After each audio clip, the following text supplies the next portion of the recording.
যৌন আকাঙ্ক্ষা কমে যাওয়া বা এই ধরনের কোনো কাজে উৎসাহ না পাওয়ার মতো উপসর্গ অনেকের মধ্যেই দেখা যায়। তবে বেশিরভাগ মানুষই জানেন না এর পেছনে আসলে কী কারণ কাজ করছে। বাইরে থেকে একজন মানুষকে সুস্থ ও স্বাভাবিক মনে হলেও শরীরের ভেতরে নীরবে ঘটে যেতে পারে বড় পরিবর্তন। কমে যেতে পারে শক্তি, আগ্রহ আর আত্মবিশ্বাস, এমনকি যৌন সক্ষমতাও। এর পেছনে থাকতে পারে টেস্টোস্টেরন ঘাটতির মতো গুরুত্বপূর্ণ একটি কারণ।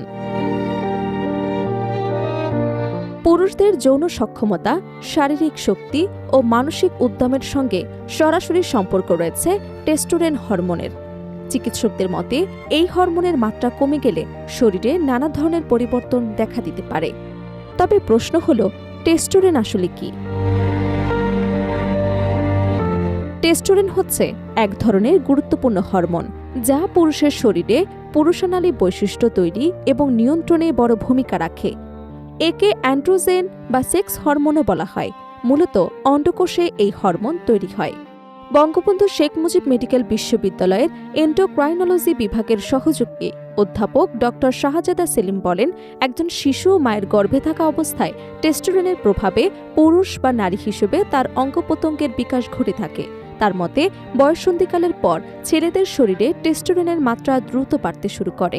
তখন দাড়ি গোঁফ গজানো, কণ্ঠস্বর ভারী হওয়া, পেশির বৃদ্ধি, যৌনাঙ্গের পরিপক্কতা এবং পুরুষ নারীর আচরণ সবকিছুর পেছনে এই হরমোনের ভূমিকা থাকে।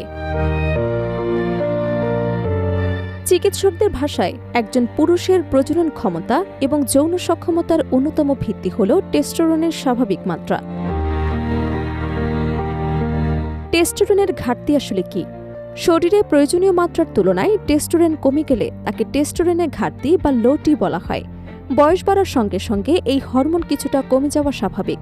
সাধারণত ৩০ বছর বয়সের পর প্রতি বছর অল্প পরিমাণে টেস্টোস্টেরন কমতে পারে। তবে বয়স ছাড়াও বিভিন্ন কারণে যখন এই মাত্রা অস্বাভাবিকভাবে কমে যায় তখন তা সমস্যা তৈরি করে। বিশেষজ্ঞদের মতে প্রাপ্তবয়স্ক পুরুষের টেস্টোস্টেরনের মাত্রা স্বাভাবিকের চেয়ে কম হলে তা শারীরিক ও মানসিক নানা সমস্যার কারণ হতে পারে। টেস্টোস্টেরনের ঘাটতি হলে শরীরে ধীরে ধীরে বিভিন্ন পরিবর্তন দেখা দিতে পারে। এর মধ্যে রয়েছে যৌন আকাঙ্ক্ষা কমে যাওয়া অথবা যৌন সক্ষমতা কমে যাওয়া, শুক্রাণুর উৎপাদন কমে যাওয়া, সন্তান ধারণের সমস্যা, পেশির শক্তি কমে যাওয়া, দ্রুত ক্লান্ত হয়ে পড়া, কাজে আগ্রহ কমে যাওয়া, মনোযোগ ধরে রাখতে সমস্যা তৈরি হওয়া। চিকিৎসকরা বলছেন, অনেক সময় মানুষ এসব সমস্যাকে বয়স বা স্বাভাবিক দুর্বলতা মনে করে এড়িয়ে যান, কিন্তু দীর্ঘদিন এমন সমস্যা থাকলে চিকিৎসকদের পরামর্শ নেওয়া জরুরি। কেন কমে যায় টেস্টোস্টেরন? বিশেষজ্ঞদের মতে বেশিরভাগ ক্ষেত্রে অন্ডকোষের কোনো সমস্যা হলে টেস্টোস্টেরনের উৎপাদন কমে যেতে পারে। এর অন্যতম কারণ কি? এর অন্যতম কারণ হল অন্ডকোষে আঘাত বা ক্ষতি, শৈশব বা কৈশোরে কিছু ভাইরাসজনিত সংক্রমণ, জেনেটিক সমস্যা, অন্ডকোষের স্বাভাবিক বিকাশের সমস্যা, কিছু সংক্রমণ ও টিউমার। এছাড়া জীবনযাত্রার কিছু কারণও এই হরমোন কমিয়ে দিতে পারে, যেমন অতিরিক্ত ওজন বা স্থূলতা, অনিয়ন্ত্রিত ডায়াবেটিস, দীর্ঘদিন মানসিক চাপ, পর্যাপ্ত ঘুম না হওয়া, অতিরিক্ত মদ্যপান। বিশেষজ্ঞরা বলছেন, অতিরিক্ত গরম পরিবেশেও টেস্টোস্টেরনের কার্যকারিতা ক্ষতিগ্রস্ত হতে পারে, কারণ এই হরমোন তৈরির জন্য শরীরে নির্দিষ্ট তাপমাত্রা প্রয়োজন। ডায়াবেটিক্স ও স্থূলতার প্রভাব। ডায়াবেটিস এবং অতিরিক্ত ওজন টেস্টোস্টেরন কমে যাওয়ার অন্যতম বড় কারণ হিসেবে ধরা হয়। শরীরে অতিরিক্ত চর্বি জমলে হরমোনের ভারসাম্য নষ্ট হতে পারে, ফলে পুরুষদের মধ্যে যৌন সক্ষমতা কমে যাওয়া, দুর্বলতা এবং ক্লান্তির মতো সমস্যা দেখা দিতে পারে।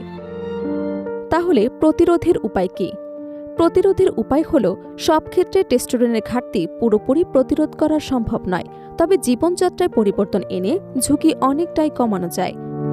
প্রতিরোধে যা করা যেতে পারে: নিয়মিত ব্যায়াম করা, স্বাস্থ্যকর খাবার খাওয়া, ওজন নিয়ন্ত্রণে রাখা, ডায়াবেটিস নিয়ন্ত্রণে রাখা, পর্যাপ্ত ঘুম নিশ্চিত করা, ধূমপান ও মাদক এড়িয়ে চলা, অতিরিক্ত গরম ও ক্ষতিকর রেডিয়েশন থেকে সতর্ক থাকা।